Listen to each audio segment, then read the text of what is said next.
আলহামদুলিল্লাহ, আল্লাহ তালা খুব ভালো আছে। আশা করি আপনিও ভালো আছেন। ডিমের পাখিকে কিছু উপভাবে কথা বলতে চাই যে ডিমের পার্সেন্টেজটা কীভাবে 85-90% পাইবেন এবং আমি পাইতেছি যেভাবে আর কি, এই জন্য বলতেছি যে সপ্তাহে 4 দিন ওষুধ চালাইবেন। সকালে চালাইবেন 10টা-11টার দিক দিয়ে ক্যালকুলেট, তারপর চালাইবেন এসি। সপ্তাহে 3-4 দিন চালাইবেন। আর হলো গিয়া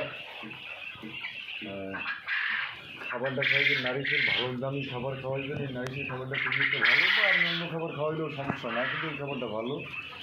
আর ময়দাটা দৈনিক পরিষ্কার করে দেবেন, খাবারটা ঠিকমতো দেবেন। আশা করি ইনশাল্লাহ 80-90% দিন পাইবেন। যাই হোক, আমার বাড়ি হলো বরগুনা থানা, বরগুনা জেলা, নয়না ইউনিয়ন, নাইকোচৌমনি। যদি কারো 0 বাচ্চা লাগে বা বোর্ডিং সাইজের বাচ্চা লাগে, স্ক্রিনে দেওয়া নাম্বার থাকবে, নাম্বারে যোগাযোগ করে লিখে লাগবেন। আল্লাহ হাফেজ।